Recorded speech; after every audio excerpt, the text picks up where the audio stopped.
Hi, I'm Elizabeth Mills and I'm here for Cardiff Student Media with author Pam Craven on her new book, Visit to the Vets. So you aren't from Cardiff originally. Why did your arts career lead you to Cardiff from England? Well, I looked at different colleges in Wales and because I had family from Wales up in the Rhondda originally, I thought it would be more familiar to me. I looked at the college, it had all the good facilities for me, and I did go to other colleges, but this is the one that I chose here in Cardiff. So are you happy here in Cardiff now you've settled? Yes, I met my husband in my first month of university. He did fine art and I did ceramics, and we stayed together and we ended up deciding to stay in Cardiff because he was in Leeds, obviously. I was from Bedfordshire, and it was just more convenient to kind of stay here. So we ended up having our family here. Got 3 children. They've all got university degrees too, so we've done pretty well. Oh, lovely, yeah. So in terms of the book, your new publication, shall we show it to the camera a second? So here's A Visit to the Vets. So it's targeted at children from 3 to 5 years old. Why do you think illustration is so important to stories for children of this age group?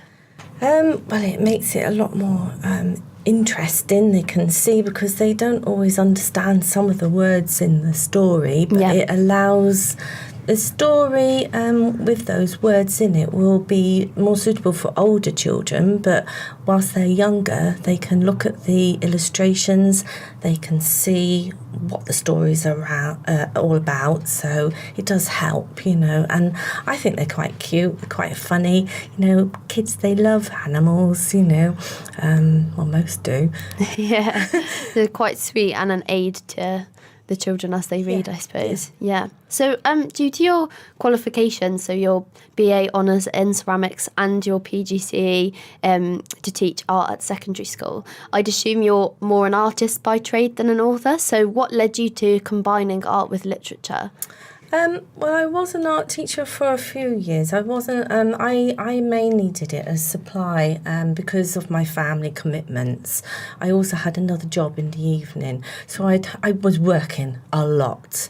I'd go out to school in the daytime. I'd come home, make tea, and then I'd go off to an evening shift. I'd work from 6 till 12, and it would be like that. It was hard work. We didn't have the family, although I had family in Cardiff. Out of Cardiff. It was a great aunt. It was my only relative left here in Cardiff, in Wales. But we didn't have the help there to help us bring up the children, so because all our families were far away. It was our own fault, our own choice, but we made it hard for ourselves, But so that's it. Yeah, so do you think during that time, like sort of, what was it that made you want to move into literature as well as do art? Well, this has been quite a recent development, really. Okay. When I decided to leave the teaching profession, for various reasons, really, I decided that I didn't really need to stay in education to fulfil my art career. I felt that I could still do my painting, so I was very interested in painting. So I've developed my painting skills, so I haven't continued with the ceramics part, but I have still maintained the interest in watercolour painting. So when this all came about, basically, because when we had a holiday abroad, we went for a long holiday to Australia. My daughter was looking after our cat, and the cat got knocked down, unfortunately, and died. And the vet contacted my daughter and told her about the cat being dead. They'd obviously, because it was chipped, were able to find out who it belonged to. So she didn't really want to contact me out in Australia because she thought I'd be upset. So, but we did. We found out. So we decided, because we're pet people, we decided to get 2 kittens when we come back. And then when we came back, they were just so, we'd never had 2 kittens together like that, so they were just always into mischief, and I like taking photographs, so I was always taking these capturing, especially one of them who's very photogenic. I take all these photos of him, and then I decided I'd start to, I don't know, I think I just sat in bed one weekend and I was just doodling, as you do, in your notebooks, and then I started to create these stories, and they just came out from nowhere. I'm not a literary person, and I think I was visualising these photographs with the cats, and that's how it came about, really. And I just created these 2 stories, and that was just in one day. And then I drew 4 pictures, and then I painted 1.5 of them all in the first day. It just was incredible. I thought, where's this come flow? from, Yeah. And then later. It wasn't on that day that I created Visit to the Vets, but it was only probably a week or so later that I started to write the story for this one. And again, I was like visualising all these photos that I'd taken, thinking, wow, I can visualise that cat doing this and, in the story. So that's how it all came about, really. Oh, that's a lovely story, really. I like that. And I thought, why haven't I ever thought of doing this before? Because, I've got all these skills, the painting skills, and I suppose going back to when I was in school, I did used to like writing stories. I think there wasn't an English teacher there that seemed to kind of take an interest and made me feel that I was pretty good at writing stories. Yeah. But I never felt that way, I've never really felt that I've been very academic-wise. I suppose in a way literature is also an art form, so it works very well, I think. But this works very well for me. And Yeah. I just sometimes think, why didn't I think of doing that before? Well, lovely that you've still come to it at some point, even if it is just a recent development. Yes. So sort of linking to what you said, I noticed that the focus of the story is more on the mischief of the kittens and what they get up to at the vets rather than their sort of medical experience within the vets. So I was going to ask why you chose that focus, but as you say, I think it's to do with the mischief of your own kittens. When I took these 2 to my local vets, this is how they behaved, and I just couldn't believe how good the vets were there. They just kind of let them get on with it, and they were just they literally were doing all those things, all the things that are in the text. Yes. And they get up to naughty things as well, like I've got my boy cat. He's always like climbing into my bed and he goes for my toes. Oh no. I mean, bit cheeky. He's even been trying to get up my chimney. We've had to rescue him at the last minute, and lots of things he gets up to in the shopping bags. I've had to rescue one of them around his neck. He gets in the shopping bag and then pulls it over and then he gets caught up in it. Oh no. Things like that. In all sorts of trouble. Yeah, he is a naughty boy. So throughout the text, you've used like rhyming couplets, which kind of create that sense of stability that's also provided by the text in correspondence with the image. So that kind of use of sound by the rhyming couplets and the onomatopoeia in your pattern splat is really lovely, and it's something you often see in children's literature. Because obviously I've seen books over the years with having my own 3 children, and I have a granddaughter now for the first time. She was part of the inspiration for this as well. I wanted to create my own book for her. But I feel very strong that children should be able to kind of take part in the story, and that repetition of pat, pat, pat, splat, splat, splat, it helps to kind of draw them into taking part in the book. So yeah, definitely. I'm just going to find that and show everyone on TV that page. Cat in sync, isn't it? Yeah, it's sort of towards. There we are. we've got sit in the sink and have a drink, pat, pat, pat, splat, splat, splat. I love that bit. And I was saying with my friends, we read through it, so even though it's aimed for 3 to 5 at 21, I was still enjoying it. A lot of people that I work with, they've all had a look at it, and I must admit, I do feel that perhaps the illustrations have kind of helped to, get this book where it is today. Yeah. Because it is only a simple rhyming story, but and it is aimed at children. But the illustrations, I think, a lot of people do seem to quite like them, which is lovely to think that they do. I'm quite pleased. Yeah, definitely. So obviously, the way that these images are drawn and painted are very similar to your other style. I was looking through your gallery online, and is there any reason for you employing that artistic style, or is it just sort of what comes to you?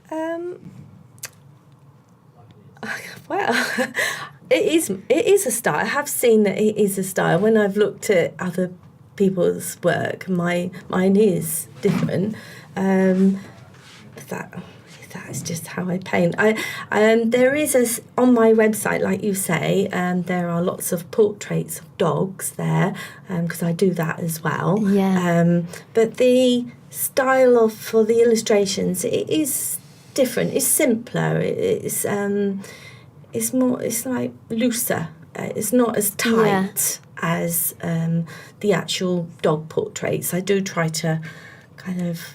Yeah, this one's more of a sort of sketched and painted as well. But they are very small images. They are smaller than this, what you see.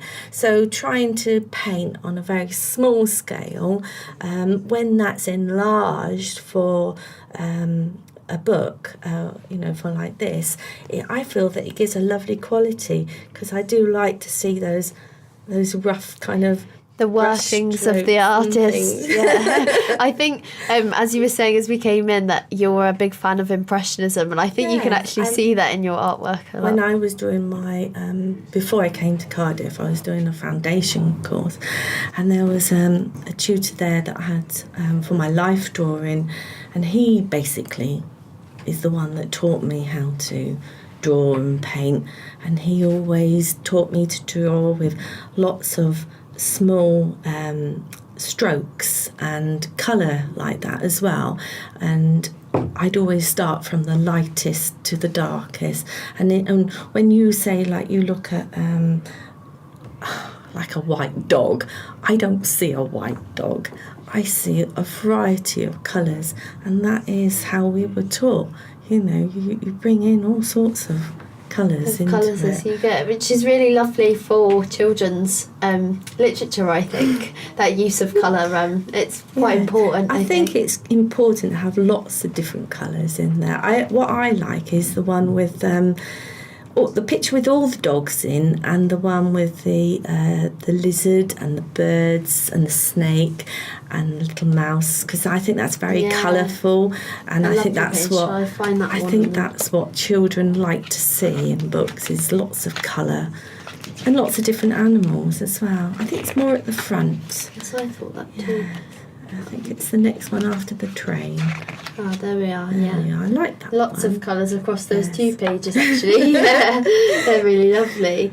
So what is it that about animals that makes you want to illustrate them so often? Obviously, you do your dog portraits as well, and I just I find that I'm just, without beating myself up, I find that drawing fur and capturing the face, I feel that I can get the eyes very well, that it's a technique that I seem to be able to have mastered, and I find it easier to do than actually doing a portrait. I am in the process of drawing, I'm ready to paint a portrait of my granddaughter. I can draw people, it's just that I prefer animals. I don't know why, I just find that they're cute, and I think in your sort of sketchiness of this one as well, that sort of mischief of the animals is captured in the way that you've portrayed them. I like the one with my boy cat who's looking down from the cabinet. Yeah, I think he's like that. I see him in that position all the time. He's always in my kitchen on the cabinets and things like that. Yeah. Yeah, I bet. Oh, he sounds like a load of fun and also a bit of a pain. Yes. The other day I was sitting on the settee, and there's not much gap between my back of my settee and the radiator, and I could hear this noise, and I thought, what is that? So I put my phone on selfie, like try and see what's going on down there. And there he was. He was climbing up the back of my settee, and I managed to capture a selfie of him. I do silly things like that, That's always fun. Yeah. He's just like that. So in the blurb of the book, it says at the back that you wanted to allow the children to join in the adventure. So obviously we said before with the pat pat splat splat, that's one way that children can sort of join in. Yeah. Are there any other ways which you intended for children to join throughout the novel? It's surprising the amount of children that don't actually get to have a pet, and they don't know about how or why animals go to the vets. And it's not always for horrible things, I mean, they used to go for their injections, and they go to be defleed, get rid of those horrible creatures, mainly to prevent them, but just for general health checkups, to see if their teeth are clean and their ears are fine, and that they're healthy. It's not always a bad thing that they're going for. I mean, in the past, we've had a cat that actually had a broken leg. That was a complete accident, got caught by a door that my husband was playing in a door out in the garden, and the wind knocked it over, and the cat got in the way, and the leg got broken and ended up in plaster, and that was the only cat that ever happened. But that was an expensive little trip. Yes, I bet. I used to have pets when I was younger, and it was never cheap. That's right. But like I said, there's lots of children, they don't get the opportunity to see what's going on, and it enables them to see, how different pets will go on the train. They don't always go to the vets in a car. They sometimes go in different forms, like I said, on the train. I thought introducing the train would be a nice colourful little addition to the story. So yeah, and a nice rhyme with it as well, I think. Yeah, thank you. Lovely.